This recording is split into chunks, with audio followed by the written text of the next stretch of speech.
नितिन और आपका स्वागत है मेरे YouTube चैनल लर्निंग जोन में। आज हम डिस्कस करेंगे पोइट्री का पहला चैप्टर जो है character of A happy life, जिसको कंपोस्ट किया है सर हेनरी वुटन जी ने।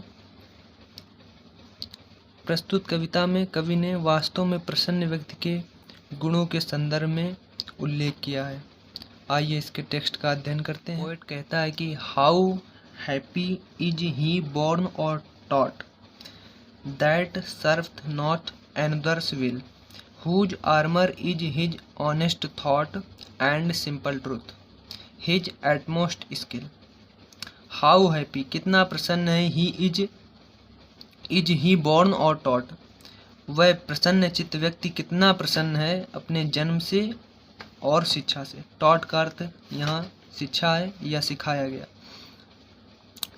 that serveth not another's will, जो दूसरों की इच्छाओं पर निर्भर नहीं है। सर्वत का अर्थ है निर्भर, another's will दूसरों की इच्छाओं पर। that serveth not another's will, जो दूसरों की इच्छाओं पर निर्भर नहीं है। कौन निर्भर नहीं है? वह प्रसन्न चित्त व्यक्ति जिसके संदर्भ में पोएट उल्लेख करता है। whose armor is his honest thought, whose armour उसके सुरक्षा कवच हैं, इज हिज ऑनेस्ट थॉट उसके ईमानदारी के विचार, उसके ईमानदारी के विचार ही उसके सुरक्षा कवच हैं। एंड सिंपल ट्रुथ और साधारण सत्य, हिज एटमोस्ट स्किल और साधारण सत्य ही उसकी सबसे बड़ी कुशलता है। अंतिम दो लाइनों को देखेंगे। Whose armour is his honest thought, जिसका सुरक्षा कवच, आर्मर का अर्थ है सुरक्षा कवच, जिसके सुरक्षा कवच उसके ईमानदारी के विचार ही हैं। एंड सिंपल ट्रुथ और साधारण सत्य, हिज एटमोस्ट स्किल उसकी सबसे बड़ी कुशलता है। पुनः देखेंगे एक बार। How happy is he born और टॉट, प्रसन्न चित्त व्यक्ति अपने जन्म से या शिक्षा से कितना प्रसन्न है, कितना खुश है। That serveth not another's will, जो दूसरों की इच्छाओं पर निर्भर नहीं है। Whose armour is his honest thought, जिसका सुरक्षा कवच उसके ईमानदारी के विचार हैं। एंड सिंपल ट्रुथ और साधारण सत्य ही उसकी सबसे बड़ी कुशलता है। इज एटमोस्ट स्किल उसकी सबसे बड़ी कुशलता है। का अध्ययन करते हैं। Whose passions not his master are, whose soul is still prepared for death, untied unto the word with care of princely love और vulgar breath। कवि स्टेंजा में कहता है whose passions, जिसकी इच्छाएं, not his master are उसकी मालिक नहीं है। पैशंस मीन इच्छाएं, मास्टर आर मालिक नहीं है। whose soul is still prepared for death, जिसकी आत्मा सदैव प्रिपेयर्ड तैयार रहती फॉर डेथ मृत्यु के लिए, जिसकी आत्मा सदैव मृत्यु के लिए तैयार रहती है। Untied unto the world with care, जो संसार की चिंताओं से मुक्त है। केयर मीन चिंताओं, वर्ड मीन संसार।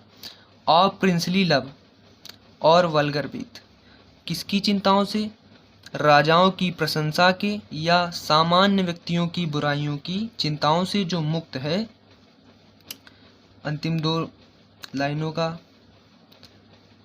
अर्थ देखेंगे। Untied unto the world with care, जो संसार की चिंताओं से मुक्त रहता है, जो संसार की चिंताओं से मुक्त है। ऑफ प्रिंसली लव और वल्गर ब्रीथ, कैसी चिंताओं से? राजाओं की प्रशंसा के या सामान्य लोगों की बुराइयों के चिंताओं से जो मुक्त रहता है। पूरे टेक्स्ट का पुनः अध्ययन करेंगे।